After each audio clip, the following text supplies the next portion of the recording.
여러분 예수님을 믿으시고 회심한 경험이 있으실 겁니다.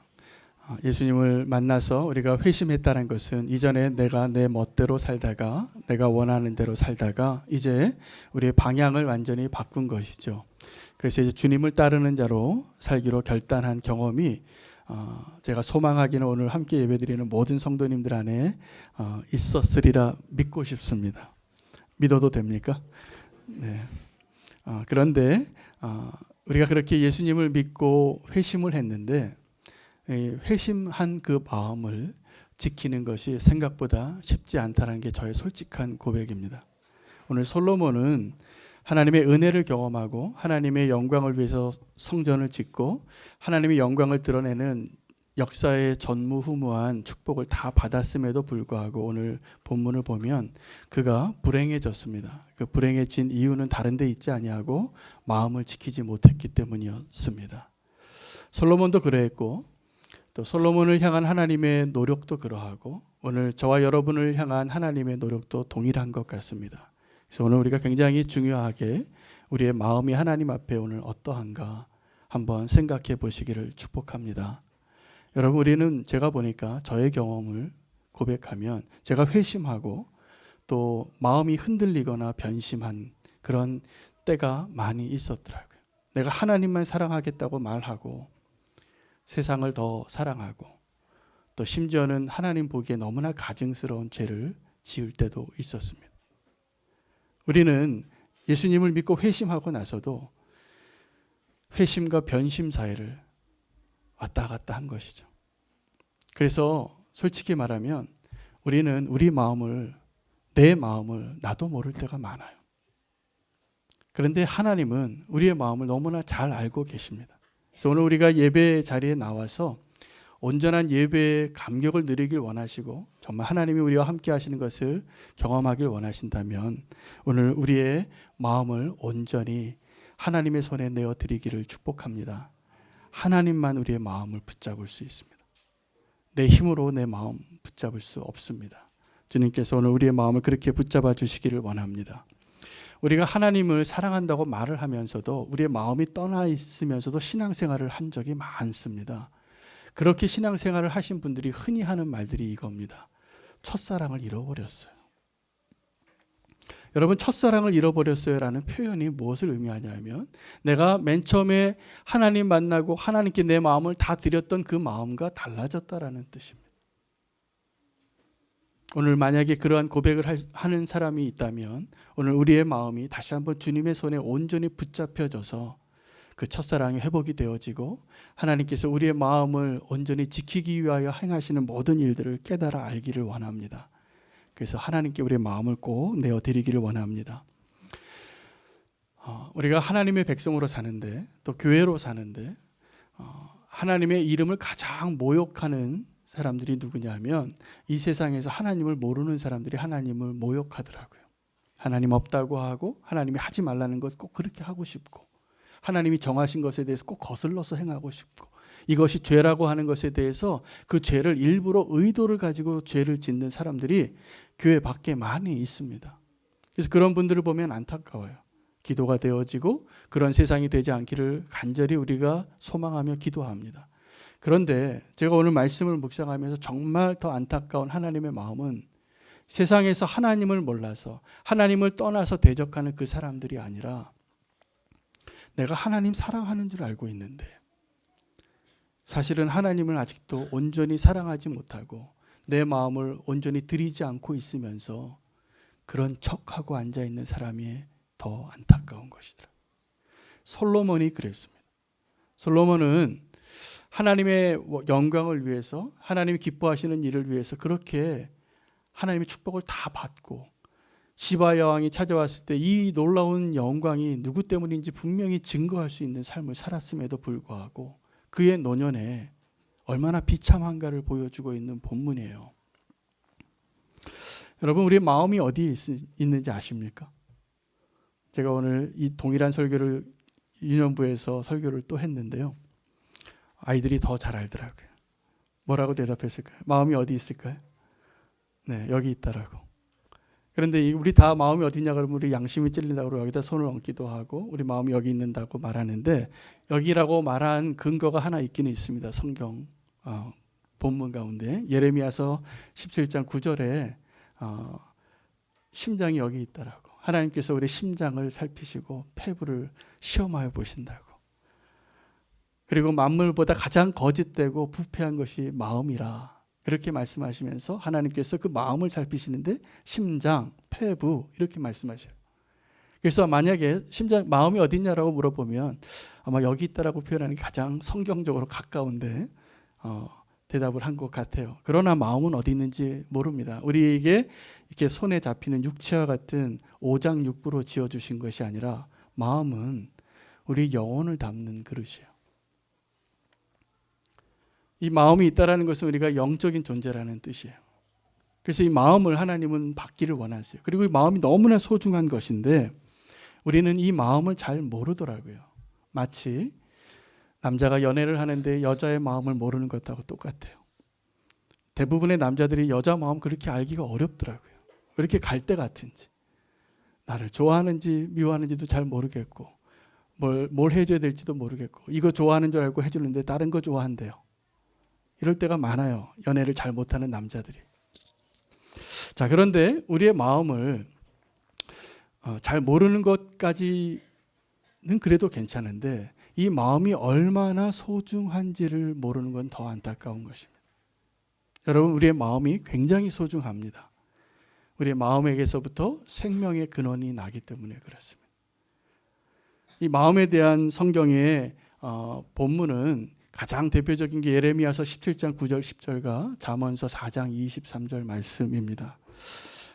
예레미야서 17장 9절 10절은 이렇게 이야기합니다. 마음이 어떤 것이냐면 만물보다 거짓된 것이에요. 우리는 마음이 가장 깨끗한 줄 아는데 예레미야는 뭐라고 얘기하냐면 만물보다 거짓된 게 마음이래요.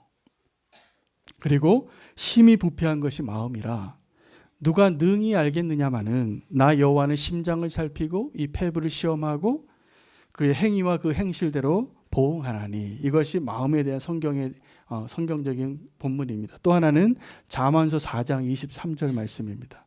무릇 지킬 만한 것보다 그 어떤 것보다 그 마음을 지키라. 왜요? 생명이 근원이 여기에서 남이니라. 여러분, 그럼 마음이 어떤 것이냐면 이 마음에 대한 성경 구절을 다시 한번 정리하면 마음은 감추기 좋은 곳이에요. 그래서 거짓되고 부패하기 쉬운 겁니다. 우리가 마음을 참 알기가 어렵습니다. 여러분, 누구의 마음을 잘 아시겠습니까? 저는 이렇게 목회를 해도 사람 마음을 잘 모르겠어요. 저분이 정말 예수님 잘 믿는 분인지, 저분이 정말 예수님 잘 따르는 제자인지 겉으로 보는 것만으로는 모르겠어요. 근데 그 순간이 올 때가 있습니다. 여러분, 우리 마음이 얼마나 알기 어려우냐면 아브라함을 믿음의 조상으로 부르실 때 하나님께서 믿음으로 충분히 훈련시키셨습니다. 아브라함을 25년이나 기다리게 하고 아들을 주셨거든요. 그런데 그 아들이 또 한 17살 정도 될 때까지 더 기다리게 하시고, 그리고 나서 그때 하나님이 아브라함에게 이삭을 제단에 바치라고 하시는 거예요. 자, 그런데 아브라함이 이 하나님의 명령에 순종합니다. 기쁨으로 순종하고 아침 일찍 나귀의 번제물과 그 나무를 짓고 아들을 데리고 모리아산에 가서 칼을 들지요. 그리고 정말 이 아브라함이 마지막 순간까지 순종하는 것을 보시고 하나님께서 그 마지막 순간에 다급한 목소리로 이렇게 얘기하시는 거예요. 아브라함아, 아브라함아, 내가 이제야 내가 나를 경외하는 줄 알았도다. 저는 그 본문을 오늘 묵상했습니다. 오늘 마음에 대한 오늘 이야기를 해야 되는데 이 솔로몬이 마음이 너무나 바뀐 게 안타깝더라고요. 그런데 여러분, 이 아브라함이 그 마지막 순간에 이삭을 바치는 그 순간에 하나님께서 알고 싶었던 것은 뭐냐면 아브라함의 마음이에요. 그래서 그렇게 마지막 순간까지 가봐야만 나오는 게 마음인 거죠. 왜냐하면 마음은 잘 숨길 수 있거든요. 자, 그런데 조금 더 묵상해 보니까 하나님이 이 아브라함의 마음을 알기 위해서만 그렇게 하신 것이 아니라 아브라함에게 너의 마음이 이러한 것이라는 것을 아브라함에게 알려주신 거더라고요. 아브라함은요, 자기가 그렇게까지 순종할 줄 몰랐어요. 정말 자기 아들을 드리기까지 순종하게 된 것을 보고서 이제 아브라함은 나의 믿음을 더 확증한 것이 분명합니다. 여러분, 어떤 분들이 순교의 순간이 오면 내가 그 순교할 수 있을까? 내 목에 칼을 들이대고 총을 들이대고 예수를 부인하면 살려주고 부인하지 않으면 죽이겠다. 부인하면 죽이고 부인 거꾸로입니다. 네, 부인하지 않으면 그런데 그 순간에 우리는 어떻게 대답할지 잘 몰라요. 그 순간에 가봐야지 아는 거죠. 그렇죠? 지금 얘기하는 거 다 거짓말이에요. 사실은 몰라요. 베드로처럼 그때 그 자리에 가봐야지 아는 거예요. 그런데 정확하게 그 순간에 서게 될 때 하나님 뭐라고 말씀하셨냐 하면 성령님이 말씀하실 거라는 거예요. 그 순간에 그 자리에 서게 될 때 너가 미리 걱정하지 마라. 그 순간에 무슨 말을 할지는 성령님께서 말씀하게 해주실 것이라는 거예요. 그게 그 사람의 믿음이에요. 그런데 우리는 그러한 마지막에 내 목에 칼이 들어오는 순간까지 가보기 전에는 내 믿음도 내가 잘 모를 때가 많습니다. 그 아브라함의 믿음을 그렇게 순종하는 것을 보면서 확증시켜 주신 거예요. 그래서 하나님도 알게 되셨거니와 더 분명하게는 아브라함에게 알려준 거예요. 아브라함은 제가 보니까 그 다음에는 진짜 믿음의 사람으로 살았을 것 같아요. 내가 내 아들까지도 내어줄 수 있는 믿음의 사람이 분명하구나. 여러분에게 오늘 그 축복이 있기를 원합니다. 그런데 솔로몬 안에는 무슨 일이 일어난 걸까요? 솔로몬은 하나님의 그 축복을 다 받았는데 적어도 솔로몬은 그러면 안 돼요. 왜냐하면 솔로몬이 하나님의 축복을 받게 된 그 이유가 뭐냐면 하나님의 마음을 구했거든요. 1000번제를 드리고 하나님이 나타나서 내가 너에게 무엇을 해줄까? 라고 물었을 때 솔로몬이 구한 것은 하나님, 내게 하나님 마음을 주세요. 듣는 마음을 주세요. 하나님의 지혜를 주세요. 이게 솔로몬의 대답이었어요. 그래서 솔로몬이 축복을 받습니다. 구하지 않은 축복도 다 받죠. 그런데 무슨 일이 생긴 겁니다. 이 솔로몬의 마음이 하나님을 떠나고 그 마음 안에 다른 것이 다 들어가게 된 것이죠. 여러분, 그 마음의 첫 번째 우리가 솔로몬의 마음과 같이 되지 않으려면 첫 번째 마음의 속성을 알아야 될 것 중에 하나가 마음이 잘 보여지지 않는다는 것입니다. 사람들에게 잘 보여지지 않아요. 그런데 하나님은 마음을 보세요. 우리는 어떤 사람을 보면 자꾸 외모가 보이잖아요. 저 사람이 멋있게 생겼고 저 사람이 어떤 옷을 입었고 저 사람이 어떤 차를 타고 다니고 저 사람이 어디에 살고 어떤 공부를 했고 어떤 직장을 다니고 우리는 이렇게 자꾸 보이는 거예요. 그러나 하나님은 그런 게 하나도 보이지 않아요. 하나님은 그 마음만 보여요. 어떻게 보면. 그런데 우리가 하나님 앞에 내 마음이 어떠한가를 감추고 속고 있습니다. 어떻게 해요? 내가 하나님께 내 마음을 감출 수 있을 거라고. 그래서 얼만큼 어리석으냐 하면 에덴 동산에 첫 번째 범죄했을 때 아담과 하와가 나무 뒤에 숨습니다. 하나님께 보이고 싶지 않았어. 얼마나 어리석은지 우리는 그 창세기를 읽으면서 범죄하고 나서 이게 죄의 모습이구나. 어떻게 우리가 하나님의 눈을 피할 수 있겠어요? 에덴 동산에 사람 2명밖에 없는데. 그런데 피하는 게 사람이에요. 근데 우리의 마음도 동일합니다. 우리 하나님 앞에 우리의 마음을 숨길 수 없습니다. 자, 또 하나는 마음이 왜 부패하고 거짓되냐 하면 마음은 너무나 깨지기 쉬운 유리잔 같아요. 마음을 잘 지키지 않으면 마음이 깨집니다. 상합니다. 너무 아파요. 저는 최근에 우리 성도님들의 간증을 들을 수 있는 기회가 너무나 많아서 은혜를 받고 있습니다. 근데 간증을 들으면서 지난번에도 하반기 새가족 환영회에서 한 성도님이 오랫동안 우울증을 앓고 계셨어요. 근데 저는 우울증을 겪어보지는 않았습니다. 우울해지는 날은 많았지만 우울증까지 겪지는 않았습니다. 그런데 그분이 이런 고백을 하는 걸 듣고 제가 알게 됐어요. 우울증이 정말 이렇게 무서운 거구나. 뭐라고 말씀하시냐면 우울증은 암보다 무섭더래요. 암에 걸리면 저 사람이 암에 걸렸구나. 그리고 병원에도 데려가고 걱정도 하고 수술이라도 받을 수 있는데 우울증은 남에게 보일 수 없는 마음의 병이에요. 잠을 못 자요. 잠 못 이루는 거예요. 그리고 그 상처와 두려움과 떨림으로 일어날 힘도 못하고 문 밖으로 나가지도 못해요. 잠을 못 자요. 그 고통이 죽고 싶은 고통이래요. 그래서 그 우울증 때문에 극단적인 선택을 하는 분도 나오시는가 봐요. 그렇게 힘들어서. 우리는 그 사람들을 모르기 때문에 그렇게 함부로 말하면 안 됩니다. 힘내라고, 힘을 낼 수도 없는데 어떻게 힘내라고 하겠어요. 마음을 몰랐기 때문에 그래요. 마음이 얼마나 깨졌는지. 여러분이 마음이 상하면 우리의 삶이 무너집니다. 때로는 마음이 상하면 복수하고 싶어져요. 저는 마음이 상해서 우울증 걸리는 분도 있지만 마음이 상해서 복수하려고 더 악해지고 더 자기 삶을 파괴하는 사람들도 보게 됩니다. 여러분, 압살롬은 마음이 상했어요. 그래서 마음을 지키지 못한 거예요. 그래서 하나님이 원하시는 대로 살지 못하고 자기 누이를 복수하기 위해서 자기의 인생과 미래를 다 빼앗깁니다. 그가 정말 마음을 지켰더라면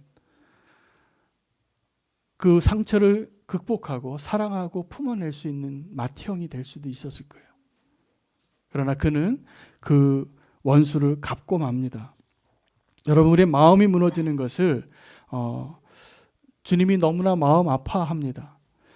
우리가 예배를 드릴 때도 오늘 이 자리에도 온 마음 다하여 예배를 드리지 않는다면 사실은요, 그분은 밖에서 극악무도한 죄를 짓고 있는 죄인들보다 하나님의 마음을 훨씬 아프게 하는 사람이에요. 왠지 아십니까?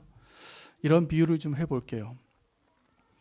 어떤 신혼부부가 결혼한 지 1년밖에 안 됐는데 어느 날 밥 먹으면서 아내에게 이렇게 말하는 것하고 똑같아요. 여보, 우리가 결혼한 지 1년 됐는데 내가 요즘 옆집 아줌마가 좋아졌어. 그래도 내가 당신을 좀 더 사랑해. 이런 얘기를 듣고 같이 밥 먹을 부인이 있습니까? 있습니까? 우리가 하나님 앞에 나와서 그러는 거예요. 하나님 사랑해요. 그런데 요즘 옆집 아줌마가 좋아져. 이런 거를 아무렇지도 않게 얘기하는 거예요. 하나님 앞에 내가 세상이 좋아지고 있다고, 내가 지금 원하는 것이 다른 것이라는 것을 이야기하는 것을 아무렇지도 않게 고백하는 거예요. 그런데 이렇게 말이라도 하면 하나님이 회개할 기회를 주실 겁니다. 그런데 어떠냐 하면요, 이런 거예요. 남편이 다른 여자하고 바람을 피는데 이 남편은 아내가 그 사실을 아는 걸 몰라요. 그래서 아내에게 바람 피고 돌아와서도 아내에게 여보 사랑해. 오늘 생일이지 선물 가져왔어. 그렇게 선물을 가져오고 아내에게 사랑의 표현을 하고 포옹을 해요. 그런데 그 아내는 그 남편이 어저께 무슨 일을 하고 있는지를 다 알고 있어요. 뒷조사를 해서. 우리는 뒷조사해서 알지만 하나님은 그냥 다 보이시는 거예요. 그런데 우리 하나님 앞에 나와서 하나님께 다이아 반지를 올려드리면서 여보 사랑해 라고 말하는 그 부부처럼 하나님 앞에 그렇게 예배 드릴 수 있는 자가 우리예요.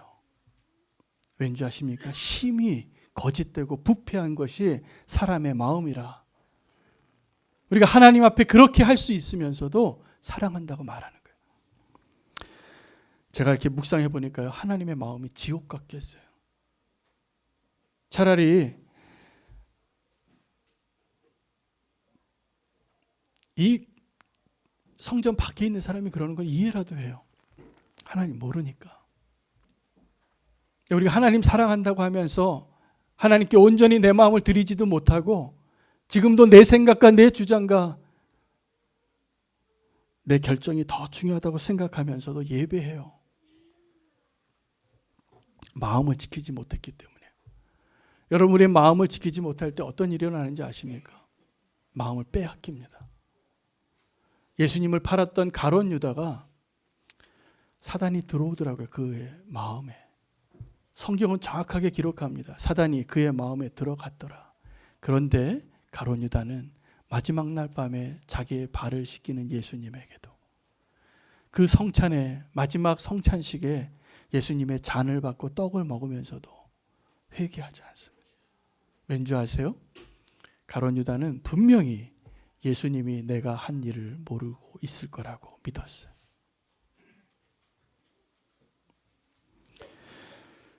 솔로몬도 동일했던 것 같습니다. 솔로몬은 하나님 영광을 드러내기 위해서 그 위대한 왕국을 세우기 위해서 이방 여자들을 사랑하게 됐고 결혼을 했는데 좀 많이 결혼했더라고요. 1000명입니다. 아내가. 놀라지도 않으시네. 제가 오늘 교육부서의 아이들에게 몇 명하고 결혼했는지 아냐고 물어봤는데 애들이 상상력이 1000명까지 가지가 않더라고요. 수십 명, 수백 명까지는 갔는데 1000명이나 부인을 뒀으리라고 상상도 못해요. 근데 솔로몬이요, 후궁을 첩을 700명, 300명 두고 1000명의 여자와 살았습니다. 행복했을까요? 절대로 그렇지 않습니다. 그런데 그 1000명의 여자를 데리고 산 것까지도 하나님은 그냥 용납해 주셨을 것 같은데 하나님 정말 마음 아픈 거는 그렇게 얘기합니다. 솔로몬이 나이가 들었을 때라고 기록해요. 나이가 들었을 때 이 여자들 때문에 그들이 따르던 이방신들을 하나님의 성전에 다 드립니다. 그래서 그 성전이 다 무너지는 거예요. 우상의 숭배의 자리로 바뀌는 겁니다. 여러분, 우리의 마음을 어떻게 지킬 수 있는지 오늘 같이 한번 고민해 봤으면 좋겠습니다. 오늘 우리의 마음을 지키는 길은 우리 힘으로 어렵더라고요. 이게 결론입니다. 우리의 마음은 여러분 내 힘으로 지킬 수 없어서 우리가 할 수 있는 최선의 길은 요셉처럼 도망가는 거예요. 유혹이 올 때.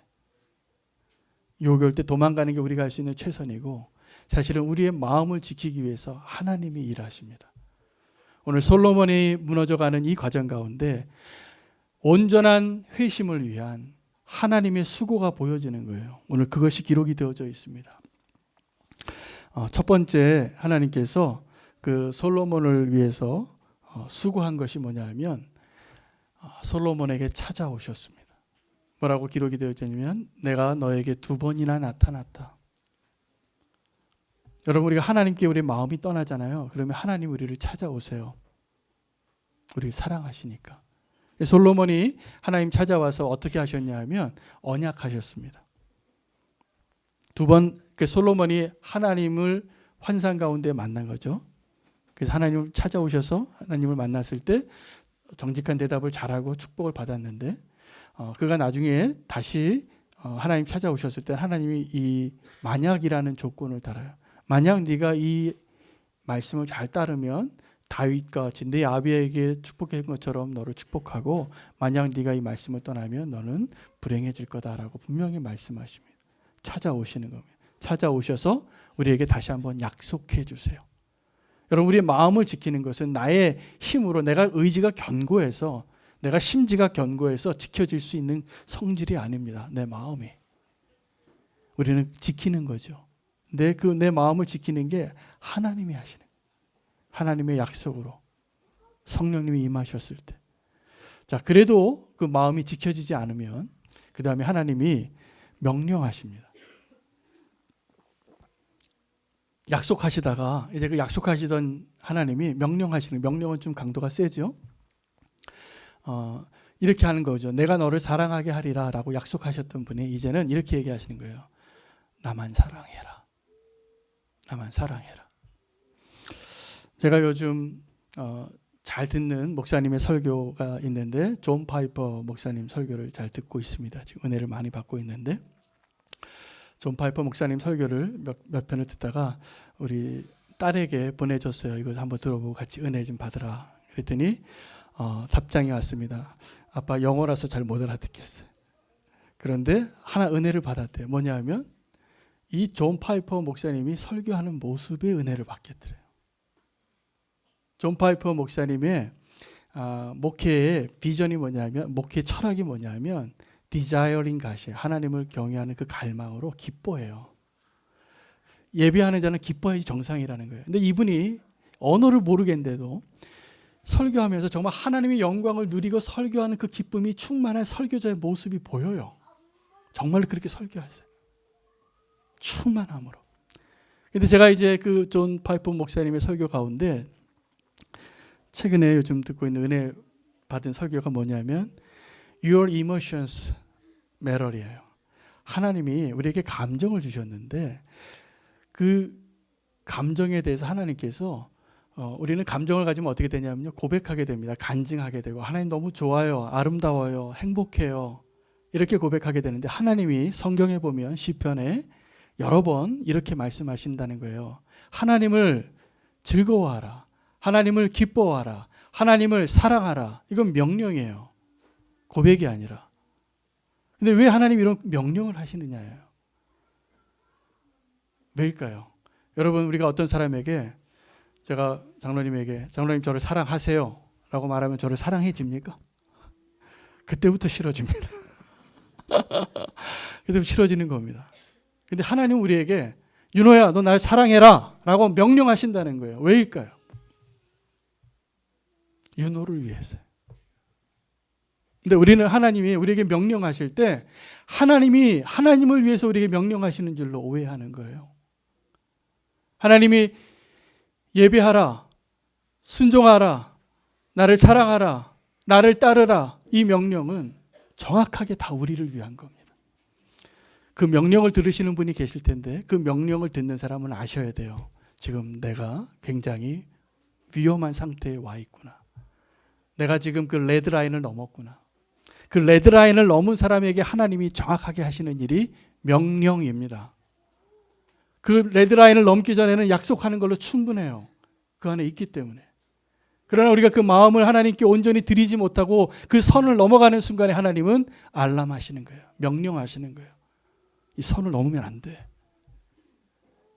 우상을 숭배하지 마.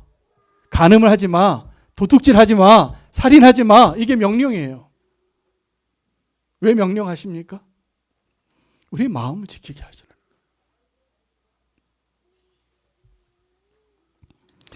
우리는 그 하나님의 명령에 대해서 오해를 해요. 무슨 하나님이 무슨 명령을 이런 걸 하냐. 여러분 나는 장로님에게 명령할 수 없지만 하나님은 명령하시는 하나님이에요. 하나님만 하실 수 있어요. 우리에게 명령하신 하나님께 우리가 감사할 수 있어야 됩니다. 왜냐하면 우리가 자꾸 하나님을 떠나거든요.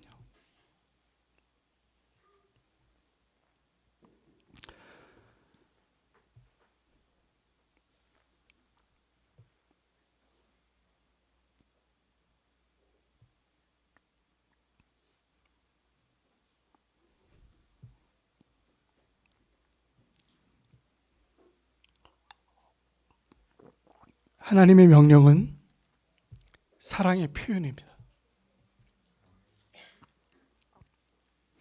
요한일서 2장 15절에 하나님 말씀하십니다. 이렇게 이 세상이나 세상에 있는 것들을 사랑하지 말라.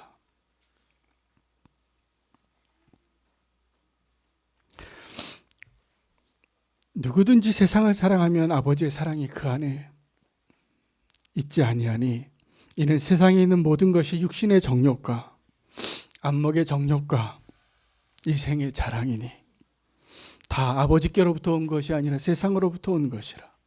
이 세상도 그 정욕도 지나가되 오직 하나님의 뜻을 행하는 자는 영원히 거하느니라. 여러분 우리는 세상을 너무 사랑해요. 근데 하나님의 명령이 여기 있습니다. 세상을 사랑하지 마십시오.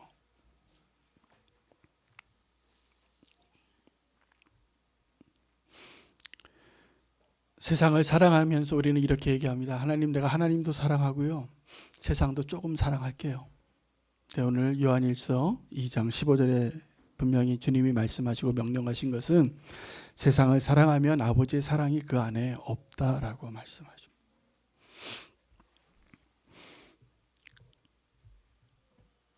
오늘 이 명령이 들려져야만 하는 상황은 굉장히 위험한 상황에 우리가 있기 때문에 하나님 명령하신 거라고 저는 믿습니다. 이 솔로몬에게 하나님 명령하셨습니다. 그런데 그 솔로몬이 그 마음을 돌이키지 않습니다.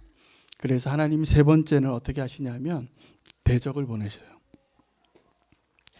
세 명의 대적이 소개되는데 하나는 하닷이고 또 하나는 르손이고 또 하나는 여로보암입니다. 하닷은 에돔 사람인데 다윗의 시대의 전쟁에서 도망갑니다. 이 사람이 애굽에 도망갔는데 거기서 하나님이 은혜를 베풀어서 그가 왕의 처남이 돼요. 그의 아들도 왕의 식탁에서 먹고 모세와 같은 사람이 되는데 하나님이 그를 다시 충동해요. 그래서 이 하닷이 모세랑 똑같은 고백을 하더라고요. 내가 내 민족을 위해서 돌아가겠습니다. 이 부귀 영화 다 필요 없습니다. 그리고 가서 솔로몬의 대적이 됩니다. 르손도 다윗의 시대에 다메섹의 왕인데 패배하고 도망갔다가 그가 뜻을 정해서 솔로몬의 평생의 대적이 됩니다. 왜 이런 일이 생길까요? 하나님의 마음을 떠났기 때문에 하나님으로부터 그 마음이. 또 다른 대적이 나오는데 여로보암이에요. 여로보암은 에브라임 지파의 과부의 아들인데 성실한 사람이어서 요셉 지파의 총감독으로 세워집니다. 출세한 거죠. 근데 이 사람이 부하인데 너무나 탁월하니까 하나님께서 그 사람을 택했어요. 택해서 여로보암을 축복하면서 한 선지자를 보냅니다. 아히야라는 선지자를. 아히야가 새 옷을 입고 가서 옷을 찢어요. 찢고 10조각을 주면서 하나님이 너에게 이 지파를 주리라. 그리고 솔로몬을 위해서는 다윗 때문에 내가 한 지파 남겨놓겠다. 그 예언을 한 것을 누가 알게 됩니까? 솔로몬이 알게 돼요. 솔로몬이 이 여로보암을 잡습니다. 잡으려고 노력하는데 안 잡혀요. 왜냐하면 애굽으로 도망가기 때문에 그렇습니다. 그리고 솔로몬이 죽고 난 다음에 여로보암이 다시 등장해요. 백성들과 함께. 그래서 르호보암이 이 여로보암을 만나게 되는 겁니다. 그때 그 대면이 실패해서 나라가 찢어집니다. 그런데 이 여로보암을 하나님께서 다시 한번 솔로몬의 대적으로 세우는데 하나님이 분명히 하세요. 왜 이 여로보암이 세워진가? 여로보암을 축복했기 때문이 아니라 솔로몬이 이제 갈 때까지 다 갔는데 이 나라를 찢어줘야 되겠는데 다윗을 위해서 한 지파를 살려주기 위해서 그 예언하신 거예요. 다윗에게 한 지파를 남겨주려고. 여러분 제가 오늘 이 한 장씩 지금 강해 설교를 해나가잖아요. 오늘 본문 안에 하나님께서 떠난 이 솔로몬의 마음을 돌이키려고 하나님이 한 사람의 회심을 위해서 엄청난 수고를 하시더라고요. 찾아오셔서 언약하고 명령을 하고 대적을 일으키고 근데 솔로몬이 그 마음을 끝까지 지키지 못하고 불행한 인생이 됩니다. 여러분 우리의 마음을 온전히 지키기 위해서 하나님이 이렇게 수고하는 것을 아셔야 합니다. 그러면 우리는 어떤 수고를 해야 합니까? 우리는 어떤 수고를 해야 됩니까? 저는 어저께 너무 은혜로운 시간을 또 가졌습니다. 2019년 선한목자교회에서 파송선교사로 오신 우리 성도님들이 33분이세요. 근데 그 중에서 우리 교회로 아예 교족을 옮기신 분도 계시고 또 1년 더 재파송하신 분도 계시고 또 돌아가시는 분도 계세요. 다 하나님의 음성을 듣고 결정하셨기 때문에 저는 하나님의 뜻이 이루어진 것이라고 믿습니다. 그런데 이제 그 나눔을 다 듣는데 제가 너무 은혜를 받았어요. 왜 은혜를 받았냐 하면 제가 이렇게 질문한 대답에 고백할 수 있었기 때문이에요. 그 나눔을 하는데 33명이 다 나눠야 되기 때문에 제가 질문을 미리 드렸습니다. 기도하고 오시라고. 그 질문은 이거예요. 지난 1년 동안 하나님께서 내 안에서 행하신 일이 무엇입니까? 고백해 주세요. 두 번째 질문은 하나님께서 지난 1년 동안 나를 통해서 이 교회 공동체에 행하신 일이 무엇입니까? 고백해 보세요. 어저께 그 자리에 없으셨던 분은 이 질문에 지금 한번 답해 보시길 바랍니다. 근데 제가 그 질문을 드리고 답변을 듣는데 너무 은혜가 됐어요. 다 하나님께서 한 분 한 분의 마음을 다루셨더라고요. 그래서 처음에 왔을 때랑 다르게 마음이 바뀌고 삶이 바뀐 걸 고백하시는 분들의 고백이 많았어요. 그런데 이런 고백도 하시는 거예요. 두 번째 질문이죠. 두 번째 질문. 여러분 파송 선교사로 오신 교우분들이 어떤 헌신으로 오시겠어요? 제가 보기에 선한목자교회 교인이 많잖아요. 그런데도 파송선교사로 지원하신 분은 특별하게 하나님을 사랑하시는 분들이에요. 그렇게 헌신하신 분들이에요. 몇 퍼센트 안 됩니다. 1년에 1%도 안 돼요. 그 정도로 하나님 사랑하시는 분들이 맞아요. 그런데 그분들이 오셔서 뭘 하길 원했겠어요? 이 개척교회에 내가 뭘 해서 도울까를 생각하고 오세요. 근데 내가 정확하게 그 부분에 대해서 말씀을 전했어요. 뭐냐 하면 뭐 하려고 하지 마시라고. 왜냐하면 하나님이 하시는 것은 다른 것이 아니에요. 사실은 하나님이 나의 힘과 나의 수고가 필요하지 않아요. 하나님 원하시는 것은 정확하게 내가 바뀌는 걸 원하세요. 내 마음이 바뀌는 것을. 그리고 하나님이 원하시는 일은 어떻게 이루어지냐면 나를 통해서 하나님이 일하시는 거예요. 그 고백을 하시더라고요. 너무 은혜가 됐어요. 여러분, 오늘 말씀에 나의 온전한 마음을 지키기 위해서 내가 할 수 있는 게 뭐냐 하면 내가 무언가를 하는 것을 안 하는 겁니다. 내가 내 힘으로 뭔가 하려고 하는 것을 멈추세요, 제발. 그리고 하나님이 여러분 안에서 일하게 하세요. 그래서 내 안에서 하나님이 일하시는 것이 드러나는 게 하나님이 일하시는 방법이에요. 그런데 우리의 마음을 감출 수 있는 가장 탁월한 방법이 뭔지 아세요? 열심히 일하는 거예요. 내가 열심히 일하는 거예요. 그러면 내가 내 마음을 하나님께 다 드러내지 않아도 내가 괜찮은 마음을 가지고 있는 사람처럼 보이게 돼요. 하나님은요, 나의 힘과 나의 노력과 나의 재력과 나의 재능이 필요한 게 아니라 그 사람이 바뀌어져서 하나님 일하시길 원하세요. 하나님 정확하게 그걸 원하세요. 우리의 심령을 하나님께서 그렇게 바꾸시기를 축복합니다. 그래서 하나님께서 일하시는 것을 경험하시기를 축복합니다. 솔로몬은 너무나 안타까운 인생을 살았어요. 하나님 많이 축복하셨는데 그 마음을 지키지 못했고 하나님을 위해서 누구보다 열심히 헌신을 하고 많은 업적을 남겼는데 실패한 인생이 됐어요. 제가 오늘 말씀 전하다가 자꾸 울컥하게 되는 이유가 행여라도 우리 성도님들 가운데 한 분이라도 그런 분이 안 나왔으면 좋겠는 거예요.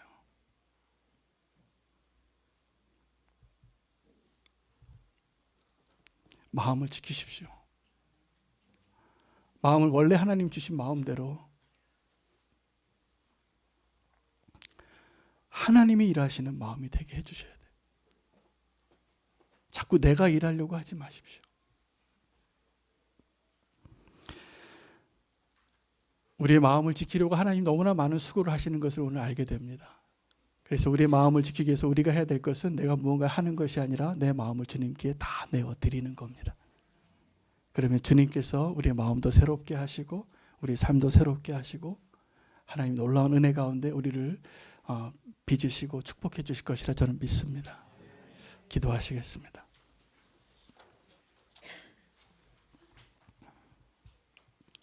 사랑의 주님, 때로는 우리의 마음을 우리도 잘 모르고 살아갑니다. 주님을 사랑하는 줄 알았습니다. 정말 주님이 내 삶의 주인인 줄 알았습니다. 솔로몬이 그렇게 살다가 마음 다 빼앗기고 주님의 일만 하다가 너무나 안타까운 모습으로 마지막을 맞이하는 것을 보았습니다. 주님, 우리의 마음을 지키기 위하여 주님이 지금도 어떻게 수고하고 계시는지 찾아오셔서 약속하시고 명령하시고 또 원수까지 세우시고 문제가 생기고 아픔이 생기고 고난이 생기는 것, 이 모든 것이 다 주님께서 우리의 마음을 지키기 위한 것임을 깨닫게 하여 주시옵소서. 주님, 내 마음을 주님 앞에 온전히 다 보여드리고 살게 하여 주시옵소서. 정직하게 주님 앞에 서게 해 주시옵소서. 주님이 내 안에서 일하셔서 나를 변화시켜 주시고 변화된 나의 모습 가운데 주님이 일하시는 것을 나도 기뻐하는 자로 살게 해 주시옵소서. 그 일을 지금도 행하고 계시는 주님을 찬양합니다. 우리의 마음을 지키기 위하여 행하시는 그 놀라운 하나님의 수많은 수고들을 깨달아 알게 하시고 우리는 주님 앞에 내 마음을 온전히 드릴 수 있는 믿음을 주시옵소서. 주님을 신뢰하게 하여 주시옵소서. 예수 그리스도 이름으로 기도합니다.